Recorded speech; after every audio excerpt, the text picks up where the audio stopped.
When we live life by design, like when we're actually designing for all these things, we get to really maximize our life potential, our life energy, that life force within, right? I'm sure you've met some people, you're like, how do they do all those things in one day? And I'm sure people say that about you too. I think the people that are living life at their fullness are those that have chosen to live life by design. Welcome to Brave.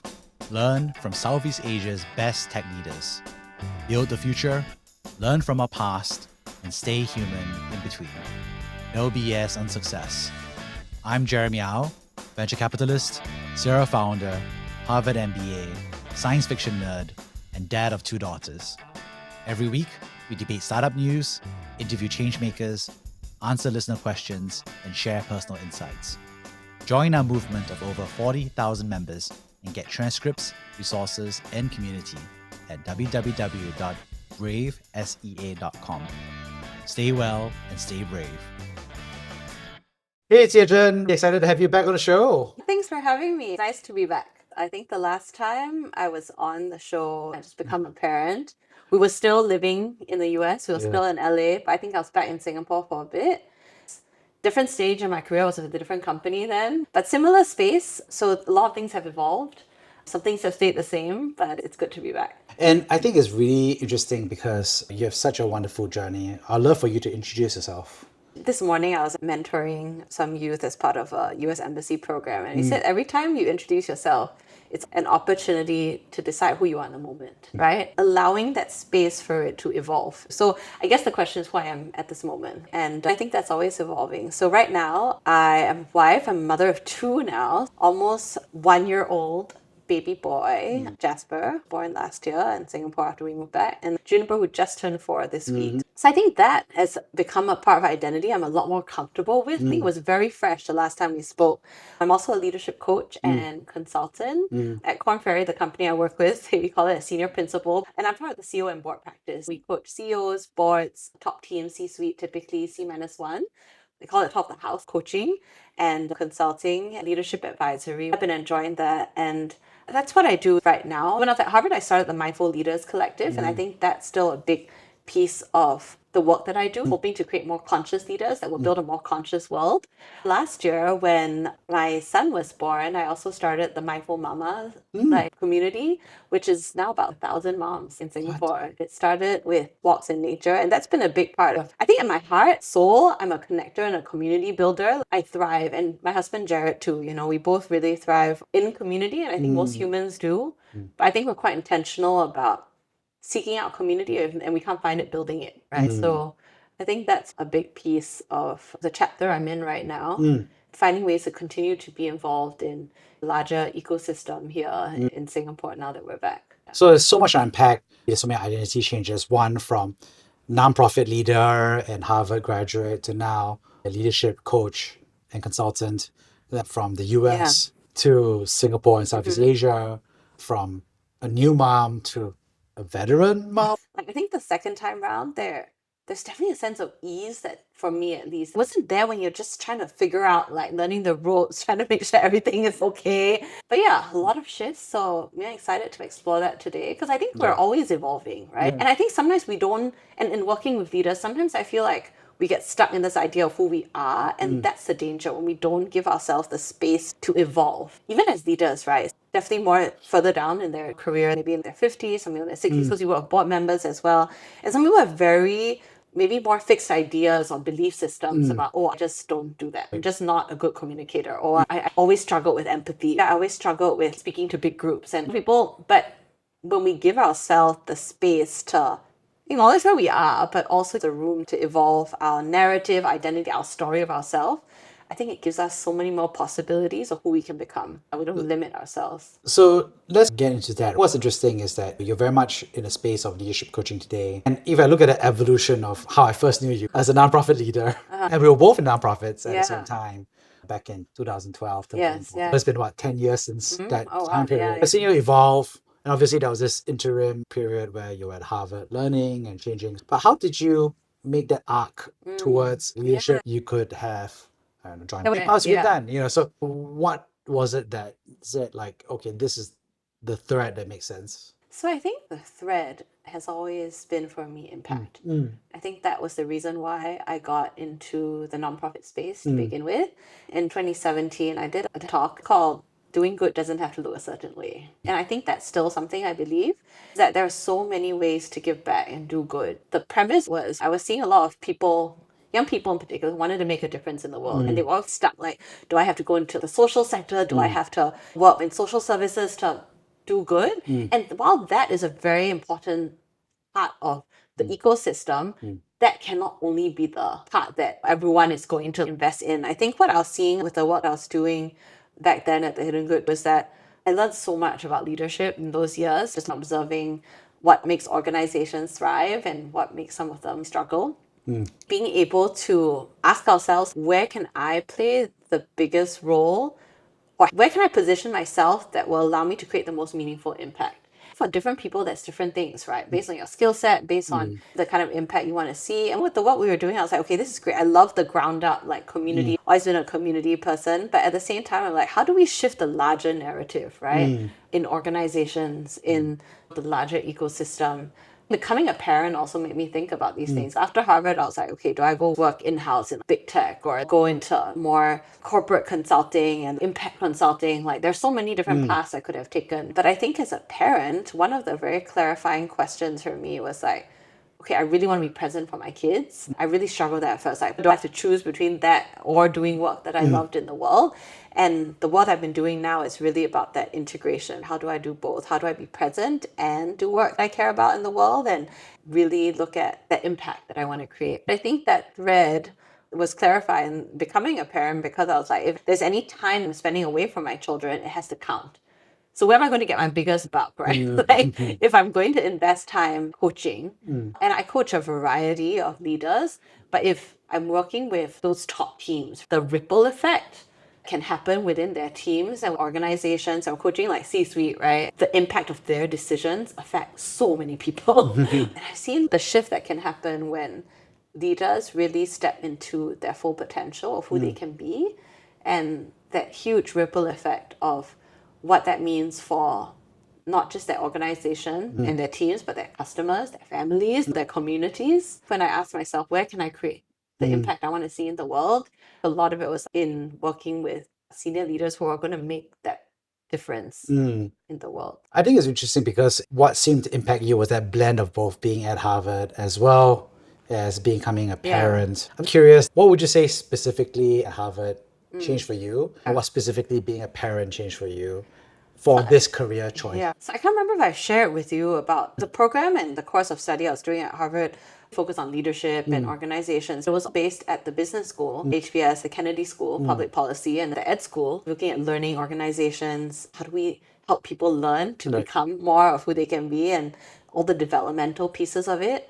Then also at MIT, it was very interdisciplinary. Harvard allowed me to see what it could look like when we take a more holistic approach to leadership and learning and organizations, that we're not looking at through a business lens or a policy lens or a learning, like educational developmental lens, what it looks like to really look at that whole picture. And I think that is more of the conversation that we need in I think the world today. It's really not just looking at a balance sheet. It's not just looking at engagement numbers. It's really about that holistic approach, looking at the larger system and thinking about where the leverage points are to create that impact and change. I really think we are in the era of the collective, like collective intelligence, collective change. It's not just about the individuals. Even CEOs, if you look at leadership in the world today, it's not about that singular hero.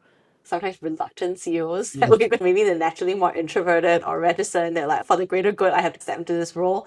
They're not the most naturally charismatic, loud person in the room, but they see the larger vision and purpose. And they see their role as, how do I bring my team together, assemble the Avengers, right? And I think being at Harvard allowed me to see that from a multitude of perspectives instead of just one kind of approach, that there are so many ways. So I think that Harvard for me was that, I think, bringing together, connecting the dots. And I think parenting for me has been about clarifying the dots. I think becoming a parent has clarified my priorities, how I want to spend my time. I think that has been such a gift to really be present with my kids, but also with myself. Kids really make you pause, if you allow them to. I do think that when we give ourselves that moment to pause, it becomes this huge reflection of who we are, what's important to us, and who we want to be. No, I think it's really interesting because becoming a dad has also changed me quite a bit. I mean, obviously in different domains, in the personal side, but definitely has created a new threshold for me. I was supposed to have dinner with the kids and there's nothing else to do, so I put on my VR headset.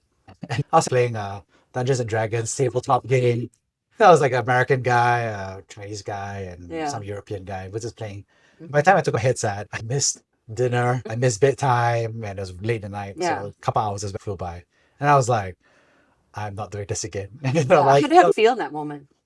What hit you? I think first of all, it was a great game. And I was blown away. I'm a believer of virtual reality because I played a board game with 3 other people. We played it and had a lot of fun for 3-4 hours. And we completed a campaign. It was fantastic. But I think a part was a disappointment because I was looking forward to dinner. I wanted to have fun and put them in for bedtime. Number 3 was a kind of guilt because you feel responsible and that you should be a parent, that you should be there. And then I was like, no, I was just playing. I think there's so many ways to parent, right? And then, working with a lot of the leaders are also parents, and just being on the community of a lot of parents right now, a lot of people have all these expectations, which I struggled with when I first became a parent. Is like, what does being a perfect parent mean? And I think people have realized that there is no perfect parent, there's no perfect mom, no dad. If they're perfect, they probably don't exist.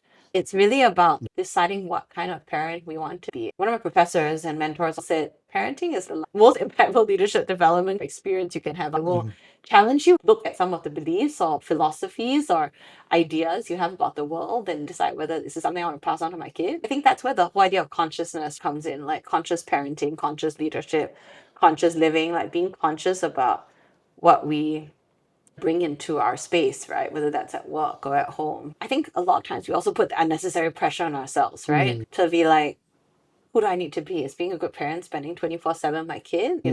Is it about making sure that I take care of my health? Making sure you go exercise, go to the gym so I can be more present with my child, or making sure that I have like social time with friends or date night with my spouse so I can be more present? Or is it about the 100% devotion? I think there's no right or wrong, but you need to decide for yourself what that means, right? Yeah, I really love that statement about being perfect, especially in the context of work as well. It's like you also have to be the perfect colleague. Or what does that mean? I feel like perfection often trips us up, right? The ideals of perfection also stop us from being who we really need to be and who we can really be. Yeah, and I think you made me think about something, which is that for parenting, one thing that makes it difficult is the Instagram parenting, right?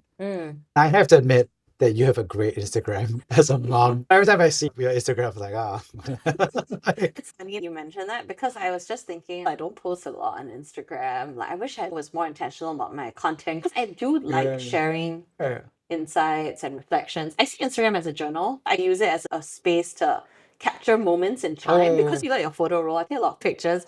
I think Instagram's a nice way to capture moments in time. I feel like I want to be more intentional about Instagram. It's funny, right? People's perception versus reality. Yeah, and I definitely have my moments that I'm like, oh, are we doing this right? What I found, especially doing the second time around with baby number 2, is that there's no right thing. It's just what's right for you and your family. I think the same thing applies with organizations, right? And leadership. It's like so many times I've worked with leaders that think they have to be a certain way to be a good leader, but it's really, what does their team need? What does the organization need? What do you need right now? A lot of people have this idea of a leader in their head that maybe they haven't articulated also. And the same goes for parenting. I think people have this idea, and it's often deciding what works for you. I think you and your wife have made decisions that support where you're at right now, making sure you get the support that you need at different stages. I remember we talked about that, and you're like, yeah, and Singapore allows for that. Yeah, that's an interesting decision as well because, it's not just the fact that you chose to do leadership coaching, but that you also chose to return from the US to Singapore and Southeast Asia. I have done the same journey, right? I've returned from Southeast Asia, and I have gotten no end of questions and debate about both sides of it. It's like, good job, you stayed in Singapore. And then the other side is like, why are you in Singapore? It's a dead end. And America is the land of opportunity and milk and honey. So I'm curious, what was that? Because you're weighing both the career side as well as the family side as well. Definitely. Everyone has their perspectives or opinions. I think a lot of the work that we need to do in this life, whether that's parenting, leadership, coaching, careers, kind of like being able to acknowledge the noise, because the noise is feedback, it's information, but not get sucked into the noise, right? And I think for me and my husband Jared, we've always been quite intentional about our relationship, through the years, from the days that we're dating until now. And, we have regular check-ins with each other. We try, like in a company, you do one-on-ones. A team, we do one-on-ones. Because you check in when things are good, not just when things are like, what's going on? So we try to have those regular check-ins. And I think this emerged from a conversation, right? That we're like, how much longer do we all see ourselves? Every time we made a move, whether it was to the US or coming back, it's been an ongoing conversation. And then it's also knowing when it feels right to make that shift. For my work, actually the work that I've always wanted to do was here. Like being at Harvard, being in the US was a great place to learn. The leadership space is definitely more mature. They're a bit more saturated as well.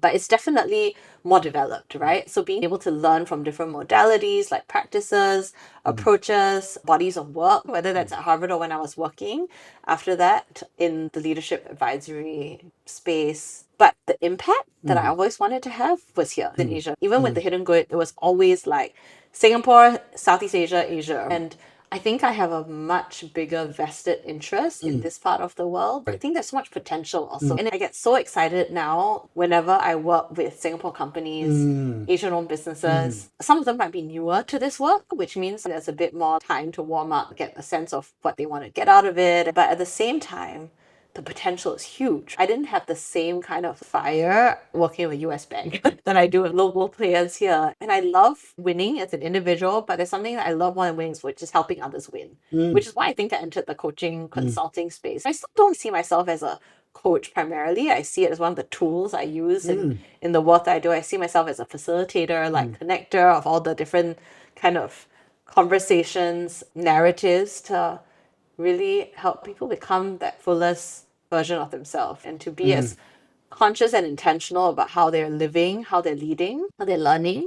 That move back for us was really more of a pull back to Singapore. This is what excites me and where I feel most connected as a region. The US was a great place to learn and grow and get that exposure. Raising our daughter Juniper in the US was beautiful. There was a lot of freedom to it because the noise was kind of further away. LA is very spread out, so it's like your friends live right by. But she grew up like on the beach. She learned to walk on the sand, and like we lived like a 10-minute walk to the beach, and we would just spend a lot of time down there. We love the life we built for ourselves there. People always ask us whether we like LA. Your experience of LA and the US in general is very dependent on where you live and how you live, because your neighborhood, what you're surrounded by, what your day-to-day life looks like can vary very much, even within LA. Right. Like, so I love the life that we built for ourselves there. Like, I love that we were like a 5-minute walk to Trader Joe's. We had a farmer's market every weekend. My husband was training at like Gracie University, which is like the headquarters of jiu-jitsu in the entire country. Thankfully, Singapore has one training center, but it's different. We would take road trips all the time. My pandemic activity was hiking every weekend because LA had so many hikes. We loved that. Jared and I are pretty close to our family, right? His parents, all here in Singapore. And we knew that we didn't want to miss this time as well. We didn't want our kids to, we would come, they would come visit us, we would come back. But every time my parents or my in-laws saw, Juniper, she would be in a different stage. One day she's like calling, next day she's walking. We really wanted her to grow up with her grandparents. And we also asked ourselves like, what will we regret, right? And I think so we had our stint in the US, and it's also knowing when it's time to evolve the season. So yeah, we've said maybe in 5 years, right? We'll do 5 years and then we'll come back. My dad was admitted to the hospital and he was in the ICU for a number of months. That was also another big wake-up call. I think very clarifying in terms of like, okay, I know we said we were going to stay here. So somebody's life also happens. Thankfully, he's better now. But that was a big pull for us to come back faster. We sped it up by a few months. So just learning to listen to, I think it's a really important life and leadership skill, like not to just fight and say, oh, this is a plan, I'm going to stick to my plan no matter what. Even when I coach people now, I say it's not about the 5-year plan. We're really looking at creating a playbook, because playbooks can evolve, plans don't. I already committed to this, my goal. Like, I'm not going to budge. But knowing that prototypes evolve, plans can evolve, think of it more dynamic playbook as I think how we should think about life.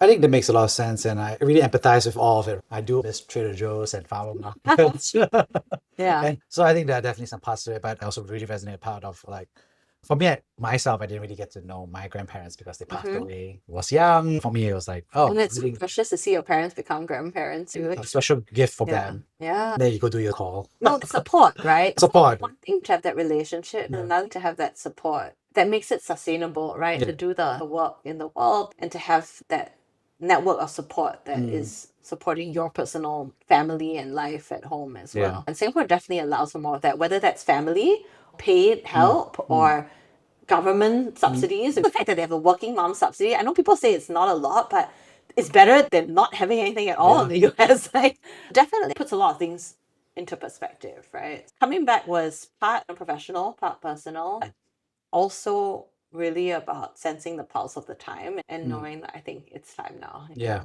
makes a lot of sense. And I agree with you about that because I also felt like there's definitely a higher career ceiling in the US. But I felt like as a parent, I think one of us would have stayed home effectively. So that's why I discussed with my wife is like, one of us would have stayed home to take care of the kids. That's okay. Yeah. 5 years. What does it look like? The opposite solution set is very different.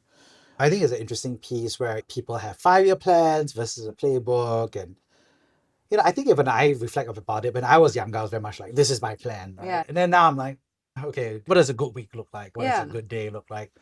But I'm just kind of curious, like, are there trade-offs from moving from a plan to a playbook? Like, do you become a loser and you have to get promoted? I think the playbook doesn't mean that you know what direction you're moving in, but you're a lot more open to the plays, right? The different variety of plays. It's not so rigid. Someone asked me the other day, I'm sure you've coached a lot of very successful people. Who are the ones that are very unsuccessful? I was like, okay, that's a really interesting question. The ones that are really unsuccessful, the ones that really struggle are the ones that are unwilling to get out of their own way. They say they want these things, but at the same time, they just don't. Where do you want to be? What's in the middle? They're like, oh, actually, it's me. When people realize that, they can make shifts. They can start to shift behaviors or develop practices that strengthen certain muscles that need more development. In terms of a plan versus a playbook, it's really more of a way of being. Strategy playbooks for like companies and businesses, you can apply the same methodology to yourself, right? What does the 10 out of 10 life look like? What does the 10 out of 10 career like? What does that look like? And then you work back from there. Because a lot of people work from a place of limitations, like, okay, I'm here now, where can I go next? And sometimes that limits us because the playbook we're playing with is bounded by what we know today, as opposed to that blue sky mind. One of my mentors said this, right? He said that it's important to plan, but also be willing to plan out the window. And I think that's the essence of a playbook. Not to be so stuck on your plan that you miss the forest for the trees, you miss the moment.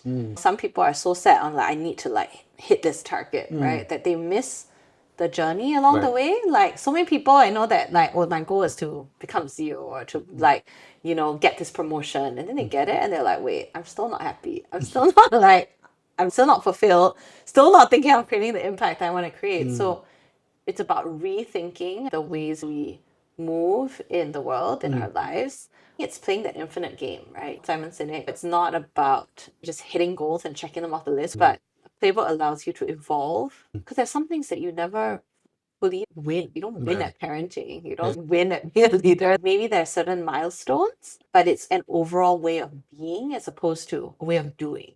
A lot of people get caught up in the past. I think when you say who was successful versus unsuccessful, I thought that's a great question. It's actually hilarious because I think there's a definition of success versus unsuccessful from a career perspective. But I think for me is you are successful if you get what you want. And if what you want is a stable life with wonderful time with kids and a slow progression path, that's success. I think unsuccess happens when people say they want to get something, but they not really pushing to get it, or they're contradictory to it, or they don't want to pay the price. They don't get out their own way. They say they want this thing, and then they do everything that's like self-sabotage. People need to sometimes unpack a lot of what is under that. Like, why are they doing that? What benefits and payoffs are they getting from that? And we do a lot of that, not just with leaders, but also their teams. And I've been seeing a lot more of this work at a team level because, like I said, CEO is no longer just the answer, right? It's like, how do I bring everyone into the fold? How do I align?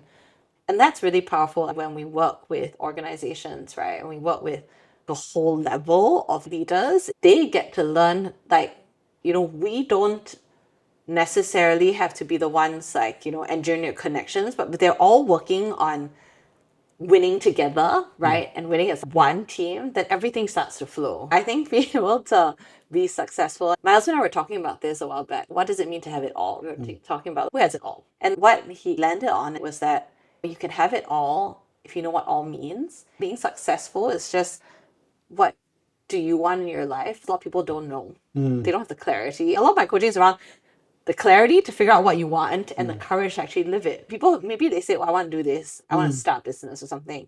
And the courage to actually go and do it is the next thing. Maybe they have the clarity on what success looks like, but do they actually have the courage to put rubber to the road and take the steps to make it happen, develop the daily habits or practices that will get them closer to where they want to be. Yeah. No, I think you remind me of somebody like Anthony Bourdain. He's somebody that everybody looked up to as living the life. He's successful, he's charismatic, he's traveling the world. At the end of his life, he unfortunately committed suicide. He was separated from his ex-wife, from his daughter. He felt lonely and suicidal because of a broken relationship. And so it's an interesting dynamic for me, which is like, this is somebody who is The to me like persona and the perception. And I think it's not uncommon, right? That some of the most outwardly successful people inwardly really struggle. A lot of the work we do in leadership coaching ends up being a space where they get to unpack these things. Sometimes it's too high stakes to talk about this stuff with your chairman, or your boss, or your manager, or your spouse. Having neutral spaces to do that is very important. I don't know if he had confidence or people that he had spaces to do that with, right? We call that incongruence, when your outside doesn't match your inside, and everyone's like, oh, he's amazing, doing all these things, and is so respected in the world, travel and food and all of that, and yet internally probably very torn and struggling. Having more spaces that make it okay to talk about these things is so important. It's evolving, opening up in the last couple of years. When we look at mental health and well-being, it's giving people the vocabulary and the language to talk about these things, especially for a lot of people that maybe didn't grow up with it. It's spaces like that. So I think a lot of what sometimes we do is to create that space for people to take a step back. We call it a powerful pause, right? Sometimes where you're like, let me pause and check in where I'm at, especially if you're a very senior leader in a company. You're probably running at like 100 miles an hour all the time and you won't stop. And giving people that space to stop and pause and be like, hey, what's going on, can be really helpful and powerful, rather than just keep going because you think this is what I'm supposed to be doing. This is what success looks like. what does success look like for executives? I think it goes back to what we were talking about. They need to define that for themselves, and a lot of them haven't. They're just meeting the KPIs that were set out for them. At a personal and professional level, people need to ask themselves that maybe every year at least. Annually, people need to define that for themselves within their context. I was coaching a doctor, and for her, it was like, how do I make a difference in the larger healthcare sector and be more patient at home with my partner and with my children? Some people will be like, oh, doctor will be like, how do I publish more articles or get into this program? People need to define what that looks like on a professional and personal front. I can't tell you how many people I've talked to that were like, okay, so who are you outside of work? And they cannot answer me.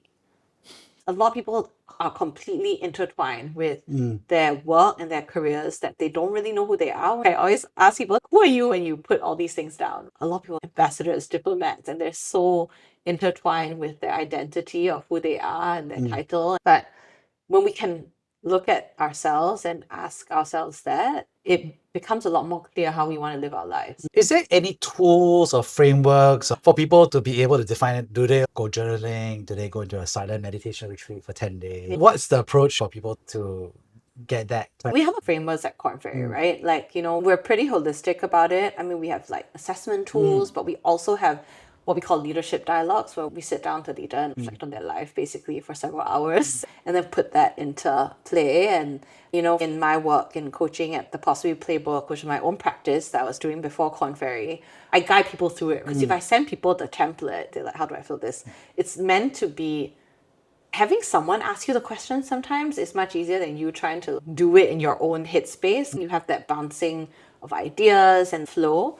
So there are a lot of tools and frameworks out there, but I think it's to find what works for you. Not everyone wants to sit in a meditation retreat for a week. I do. I enjoy that. I did that when I was 7 months pregnant last year. It was great. Like, took Jasper on a meditation mindfulness retreat, which is why I think he's so calm. He's like super zen as a baby, very chill. Some people do go run a marathon, but I think it's the practices that work for you. A lot of people don't give themselves that chance. They kind of just keep doing the same thing They think, oh, this person is doing this, so I should just follow. Right. Even morning routines. Some people actually thrive in the morning routines. Some people just embrace the fact that they're just not morning people. They have their evening routines. I think it's being very intentional Right. with designing a life and being conscious about creating a life that works for you, for the work that you want to do in the world, for your family, for your community.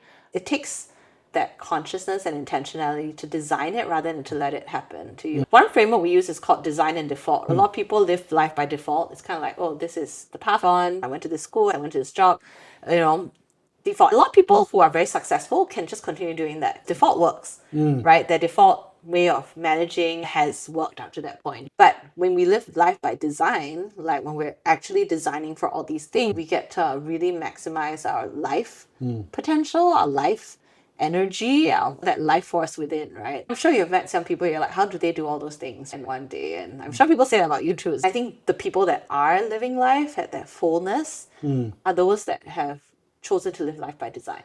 And, I think my last question I have here is if you could travel back to your 21-year-old self, would you carry a workbook of these exercises and frameworks? Yeah. It was funny when I was going back to work after, maternity leave, taking some couple months off, and I was like, okay, what do I want? Then I took my own framework. I had coached several senior Black women that were going back to work, and I need to apply this stuff to myself. Yes, in some ways, it would be nice to have some of these tools, but it's also the headspace you're in. When they say the student is ready, the teacher will appear. And I'm sure, a lot of these methodologies, tools, framework, Korn Ferry has been around for a very long time, Right. and the tools have existed, but right now in Asia, there's a much bigger appetite and openness to leadership development, coaching than there was maybe even 10 years ago. People are seeing the value. It's not a sign of weakness, but a sign of strength to be open enough to say, I can't see everything. I have my blind spots.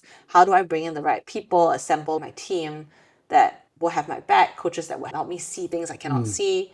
I think it's also the readiness, right? I would say trust the journey, trust the path. Were you ready at 21?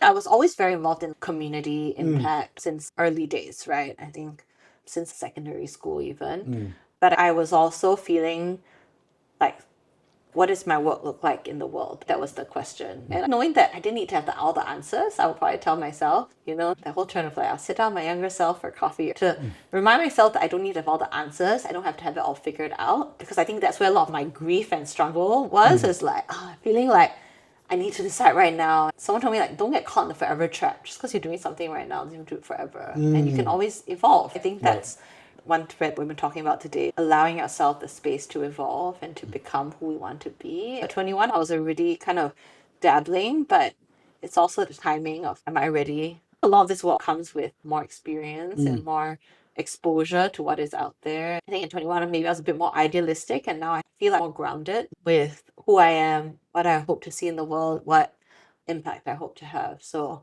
yeah, I think a lot more ease in that. Amazing. Thank you so much. I'd love to summarize the 3 big takeaways.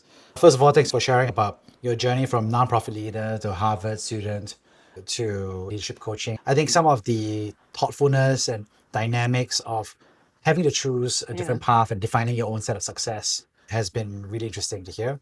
Thanks for sharing about your own experience becoming a parent and how becoming a parent has evolved you as a person, but also how people should see how it ties with their own private and public selves, both professional and personal. Lastly, thanks for sharing some of your leadership coaching frameworks about how people should be thinking about their career and using that opportunity to reset their journey and make a decision about what the new future for them looks like. Thank you so much for sharing.